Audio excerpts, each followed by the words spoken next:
Hey y'all, my name is Kayla and welcome to my cozy chaotic corner of the internet. In today's video, we have a plethora of things going on, but first and foremost, the big topic of the day is we are doing a book haul. I want to kind of start this off by noting that last year in 2023, I had a rule for myself where I wasn't going to buy a book unless I've read it from the library and I just really loved it enough to then purchase it for myself. And because of that rule, first off, I went to the library so much last year for the first time in decades, I swear. Not decades, okay, in about a decade. And then also, I really didn't buy any books at all last year until I would say probably like December. So all the books you are going to see today are from December 2023 to today in March 2024. There is quite a few books. I think this is what happens when you spend an entire year not buying books at all. Before we actually get into the book haul though, if you follow me on Twitch last year when I was streaming pretty frequently, one of my favorite things to do was to give small businesses a shout out. And y'all, I feel like this is a serendipitous combination going on right here. We're talking about books, and also there's a collection of candles out right now by Amber and Oak Co. And they are just so delightful. So I need to show them to y'all. Over here is The Secret Garden. I am obsessed with this candle scent. It is perfect. It's amazing. And the nice thing about the candle warmer is my candles last so long, like so long. Usually I go through candles within a week. So, I'm always buying candles. But this candle warmer, chef's kiss, amazing. But Secret Garden is, I think, one of my favorite candles from this Women in Literature collection that Amber and Oak made. Also, I picked up Pioneer Life, which features Laura Ingalls Wilder, and then also Pride and Prejudice Most Ardently by Jane Austen. And these are just such amazing scents. I will note, Most Ardently, for me at least, is prominently rose scent. So if you enjoy a rose scent, Most Ardently is going to be your jam. Pioneer Life is definitely it gives Christmas vibes. And that might not be something you want in spring, but it is just like a nice, creamy, cinnamony scent. And then also, I wanted to point out a couple of their signature scents. Actually, I don't know if Cozy Reads is a signature scent, but this is like a spicier, warmer vanilla scent, if you like that, and that is Cozy Reads. And also Hidden Library. When I say I think I found my new favorite candle scent in Hidden Library, I am not joking. I am obsessed with this scent. I've been having it under my wax melter every single day. It is so lovely. It's such a good scent. I just wanted to give a quick small business shout out to Amber and Oak. I will link their website down below. A great small business out of New York. And again, if y'all have any recommendations for small businesses, whether they're candle oriented or anything else, I would love to receive them because I really love supporting small businesses in any way I can. So let me know down below. Okay, on to the book haul.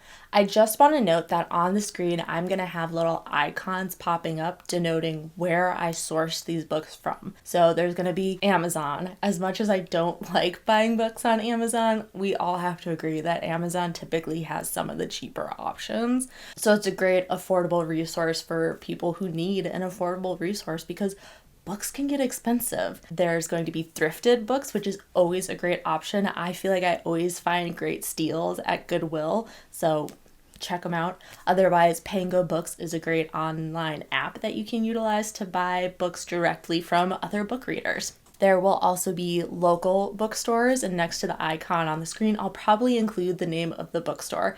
I do want to note that of course, all these bookstores are going to be local to the Twin Cities, which is where I'm located. But hey, if you're in the Twin Cities too, maybe you'll discover new bookstores to check out. With that noted, let's get started. I do have these semi-organized by genre. So we are going to start with manga. I do just want to note that in the early 2000s, I was an avid book reader, but not only was I an avid book reader, I literally lived at the library. I was an avid manga reader. I loved manga so much, and I've really wanted to get back into it recently, but I didn't really want to read like the current new stuff that's coming out. I wanted to delve back into and have that nostalgia feeling that I got from reading manga that I used to read. So I went on a deep hunt because I could not for the life of me really remember any of the titles that I used to read. But as soon as I went on my hunt for like manga that was out during the late 90s, early 2000s, I found literally every series I ever read. So I have been collecting some of the series that I read. So first we're going to start off with two series that are actually brand new to me and are more current series, and that is Boys Abyss. This is very much explicit content. I didn't really realize it. Like, it has the little note at the bottom saying it's explicit, but when you start flipping through it, you get some explicit content, aka some naked bodies. This is about a teenage boy who is kind of living a mundane life. His mother's not really present in his life. He has a grandmother who has dementia, and he's just kind of considering, is life really worth living? And this series kind of follows him and his life and the story of the lives of the people around him. I haven't started it yet, but look at this. Look at these covers. They are absolutely gorgeous. So obviously I had to pick them up. Next we have Death Note, the black editions. Oh my god, oh my god, oh my god, oh my god, oh my god, oh my god. These are stunning, stunning. I actually first saw the black editions on an unhaul video by Katie Colson, and when I saw them I was like, I need those. I will note, I have never read Death Note. One of my buddies actually had me watch the anime, and it was phenomenal. And I know this is a very controversial opinion, but I actually liked the Netflix version of Death Note. I am also the type of person that I take adaptations as they are. I don't necessarily ever think that adaptations should follow the source material. But I am very excited to delve into this because I've heard many people critique the Netflix show, and then they also give the reasons why they think that the Netflix show just didn't hit the mark, and it makes the manga sound that much better. So I'm very excited to delve into Death Note. On to the next series that is from my youth is called The Wallflower, and this is actually a series about these four guys who are living in this mansion pretty much, and the landlady of the mansion pretty much says like, hey, I'll cover your cost of living if you take the girl who lives here and make her like, you know, a functioning member of society. Well, the girl who lives there was once told by a boy that she really liked that she's ugly, and she just has believed it ever since, and has since then become like this very emo goth kid who like vampires it up, stays out of the light, watches horror movies, and the four boys are like these perfect, pristine, everyone just admires them at school. Just follows the story of these four guys like just trying to not even necessarily make her this perfect member of society, but just like, you know, get her out of her shell. And then we have Ceres Celestial Legend. This is book 1 through 9. I believe in total there's 20 books in the series, and also for The Wallflower there are 30 books in that series. For anyone who has not read Ceres, it is actually about this girl named Aya, and she is on her 16th birthday. Her and her twin go through like this ritual, this family ritual, and pretty much it determines that Aya has celestial maiden blood in her, and her family is determined to kill her. And so yeah, it just follows the story of why her family's trying to kill her, what her trying to survive, and kind of like a deeper story and darker secret behind the Celestial Maiden lineage. It is so fun to reread because again, I read this like 15 years ago and just like inviting myself into this world has been so much fun. I feel like I've gone on a tangent about this before. I hate the genre of fiction. I always feel like a book can kind of be defined more than just fiction, but this book right here is a fiction piece of work. That's all it is. It's just fiction. And it's called The Last Ranger by Peter Heller. And I just bought this book because of the cover. It was just something about this book. I was like, I need this. I need this in my life. It brings me peace and comfort and warmth and everything. But it is about Officer Wren Hopper is a ranger with the National Park Service's tasked with duties both mundane and thrilling. When Wren, hiking through the backcountry on his off day, encounters a big man with a dog and a gun chasing a small black bear up a hill, his hackles are raised. But what begins as an investigation into the background of a local poacher soon opens into something far murkier. A shattered windshield, a series of red ribbons tied to traps, and the discovery of a frightening conspiracy and a story of heroism gone awry. It just sounded interesting, and again, this cover. So the next genre I have is horror, I'm gonna say. I think all these are horror, but we have What Moves the Dead by T. Kingfisher, and this is a retelling of The Fall of House of Usher by Edgar Allan Poe. That is all I really know about it. That's all I really want to know about it because it is such a short book. But first off, the cover, gorgeous. Okay, next we have Let's Go Play at the Adams by Mendel W. Johnson. First off, this cover, amazing. We love this cover, it's stunning. But this is also about a babysitter who is like watching children, and sometime during the night the children just decide that they are going to torment and torture this babysitter, and that is the story. And then we have A Brief History of Several Boyfriends. I'm just going to read the back of this because it's pretty quick. They are almost boyfriends, wannabe boyfriends, disgraced boyfriends, exposed boyfriends, never going to happen boyfriends, live-in boyfriends, dishonest boyfriends, obsessive boyfriends, self-centered boyfriends, dead boyfriends. Their history is brief because they didn't make the grade, or unfortunately for them, they just didn't survive.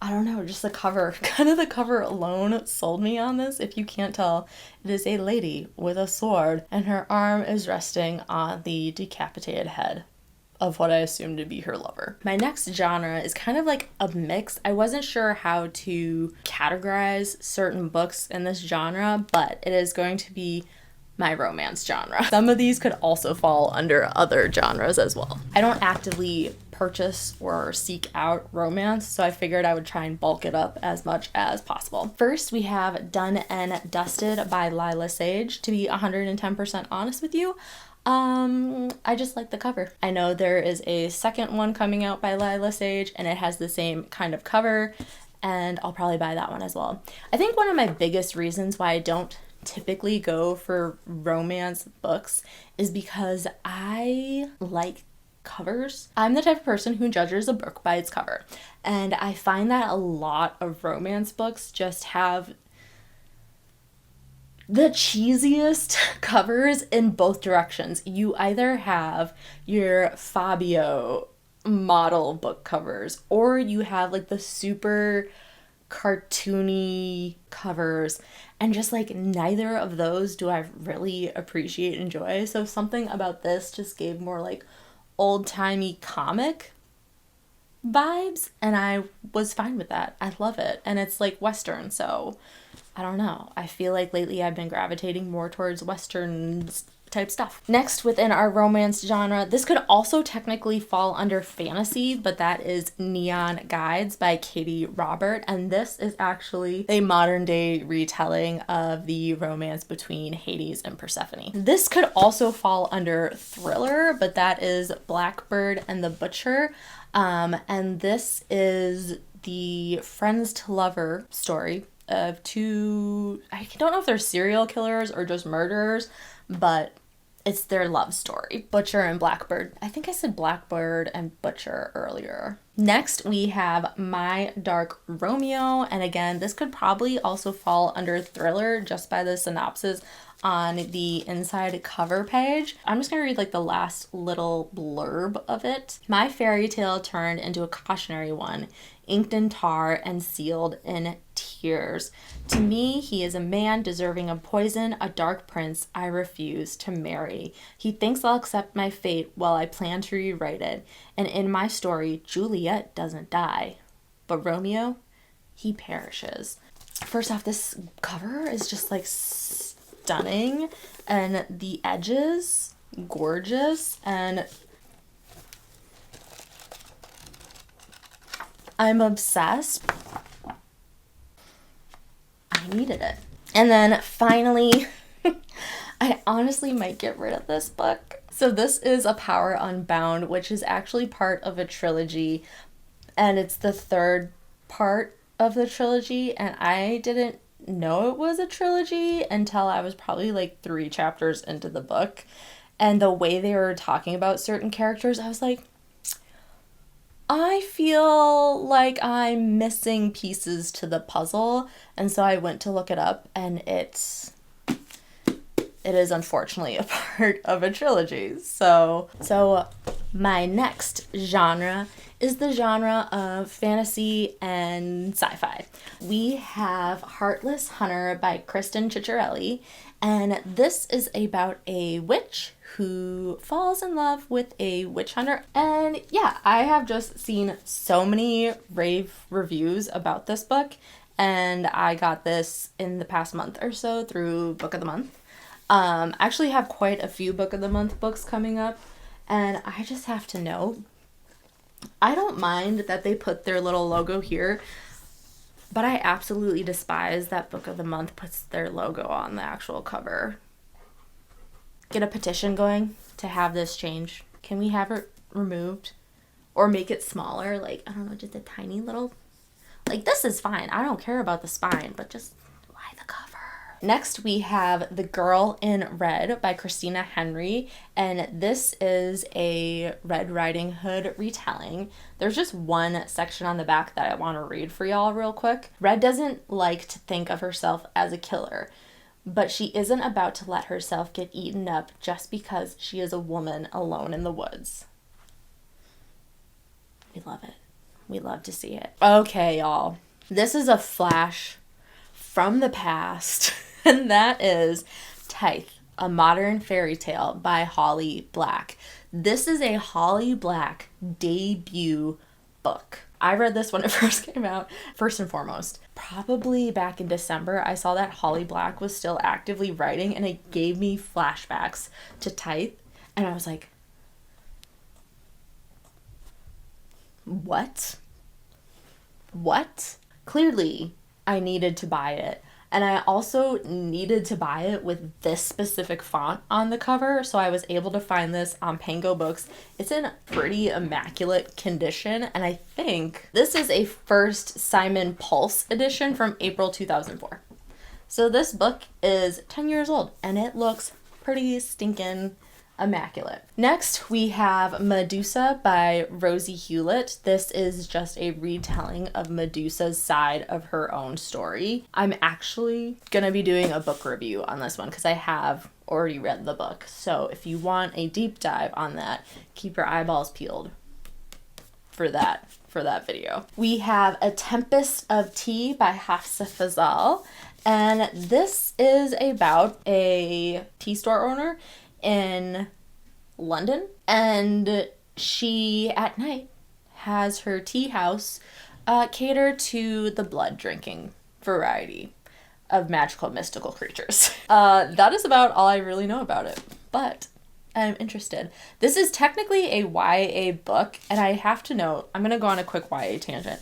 I personally typically don't like reading YA books because 90% of the time they involve children, teenagers, and love stories. And I don't know, there's something awkward and weird and uncomfy for me as a grown-ass woman reading about like teenagers and their sexual history. It's just like dots I don't need to be connecting in my brain. So if you like YA, that is great. Love it. I know not all YA novels are fixated around children and teenagers, but I find that a majority of them do cover that age group, which makes sense because it's the group that the category is geared towards. And the last two books are actually sitting right here, so give me a second. Okay, y'all, I had some technical difficulties, so if the angle is slightly off, that is why. But up next and final in my fantasy series is a duology. And the first one I absolutely loved. I've already read it, but that is Godkiller by Hannah Kaner. And I'm just obsessed with this one. I will be doing a review of it after I finish Sunbringer. So this is the second part. There have been some rumblings that this is going to be a trilogy. Hold your horses, kiddos. This is, in fact, a trilogy, and I babble on for an unnecessarily amount of time before I opened up the dust cover and saw that it's going to be a trilogy. So cut to me opening that dust cover. Fallen Gods. Y'all, I just read the inside of the cover of Sunbringer. It is a trilogy. This is actually a broken binding edition that I ordered from the UK release, which happened in February. Okay, y'all, our final genre of the day, we have mystery / thriller, and it is a big one. I'm gonna try and give like quick little descriptors of these. We'll see how well I can do. So to start everything off, we have None of This Is True by Lisa Jewell. This is about a podcaster. Their name is Alex, and they meet this woman named Josie. They just so happen to have the same birth date. What a coincidence. And later on, a couple years later, they run into each other again, and they start to, get to know each other better, start to become friends. But then all of a sudden, Josie disappears, and now Alex is at the center of her own podcast series. Next, we have The Resort by Sarah Och, another Book of the Month Club. And this is about a woman named Cass who goes to Thailand at this amazing resort thinking she's just going to be partying her little butt off until all of a sudden there appears to be a murdered body. And it just so happens this isn't the first mysterious killing at this island, and it definitely won't be the last. Next, we have Kill for Me, Kill for You by Steve Kavanagh, and this is about two women who meet each other. They start to learn more about each other, and they discover that they both have revenge on the mind, and they make a little pact saying, hey, if you kill so-and-so for me, I'll kill so-and-so for you. And There He Kept Her by Joshua Mulling. This is about two teenagers who break into a house, and they just so happen to run in the homeowner who doesn't want them finding what's in their basement. So, things aren't looking so bright for the teenagers that decide to break into this house. It also involves the story of a police detective who has returned to his small town home in good old Minnesota, where he is on the case to find these missing teenagers. I actually had no idea this had a Minnesota connection until I read the back. Next, we have The Woman in Cabin 10. This is... Oh, yay, we love when a book doesn't actually have the synopsis on the back. I remember checking this out from the library last year. I didn't read it. I just remember it having like a really interesting story. It is a story on a cruise ship, and I'm pretty sure that the woman in Cabin 10 either disappears or is found. So I think that's what this is about. No matter what, it's a murder mystery. But we have The Hatak Witches. A baffling museum murder that appears to be the work of twisted human killers results in an unexpected and violent confrontation with powerful shapeshifters for Choctaw detective Monique Bluehawk. Blending tribal beliefs and myths into a modern context, The Hatak Witches continues the storyline of Choctaw cosmology and cultural survival that are prominent in Devon's award-winning novel. It just sounded so interesting, and the cover alone is just like mysterious and fascinating. So I am very intrigued to dig my hands into this one. I have another book by an Indigenous writer, Sisters of the Lost Nation by Nick Medina. And this is a story about a woman who lives on a reservation, works at a casino, and she is dealing with the disappearances of other women on the reservation, and really delving into not only the disappearances, but the fantastical spiritual side of potentially what's going on behind things. So this is kind of a fantasy, kind of a thriller mystery, but I am excited to get into this one. Next, we have West Heart Kill, and this is just a good old classic murder mystery.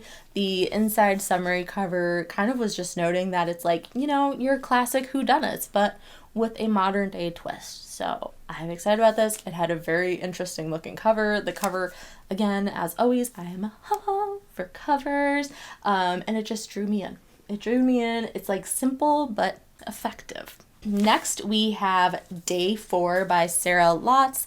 This is about a group of eclectic people partying up the seas on a cruise ship until a 5-day cruise until all of a sudden on day 4, the ship just stops dead in its track. They have no electricity, they have no cell service, and they're stranded in the middle of the Gulf of Mexico. Staff say, no worries, guys. Once we don't start checking in, they'll come looking for us. So like everyone just stay still. But as time goes on, you know, other things start to not working, like the toilets, and all of a sudden everyone's catching this virus. And then someone's body is found. And so not only are we dealing with viruses being stranded in the middle of the ocean, but now there is a murder afoot. This is called If We Were Villains by M.L. Rio. This I actually checked out last year from the library. I started reading it. It was really interesting, but I never actually finished it, but it just stuck on my mind, and I really wanted to purchase it. This is about a college-age student who is going to a conservatory to be a Shakespearean actor, and it follows him and 6 other characters. I know there's like 7 in total. 6 other characters where they start to take on the personalities of the characters they play, and something happens where the main person we're following ends up in jail. And on the day he is released from jail, the detective who put him in jail wants the truth. And so we follow the story of what actually all happened. And last but not least, we have The Tainted Cup, which is supposed to be a Sherlock Holmes and Dr. Watson-esque duo. We have one detective who thinks he's hot shit, and then he meets his new partner who is his superior, and he finds out that he is not hot shit, but she is indeed hot shit. And this is murder mystery, but I also think there is a fantastical element to this.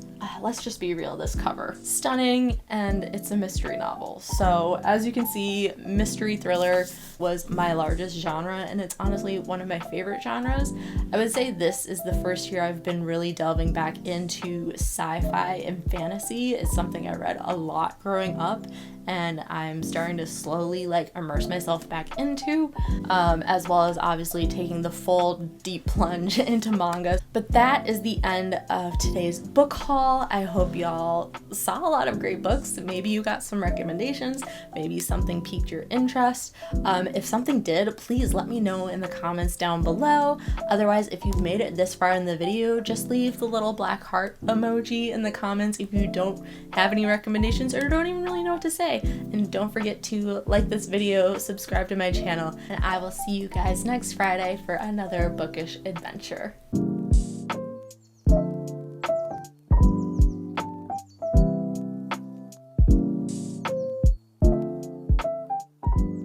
Bye.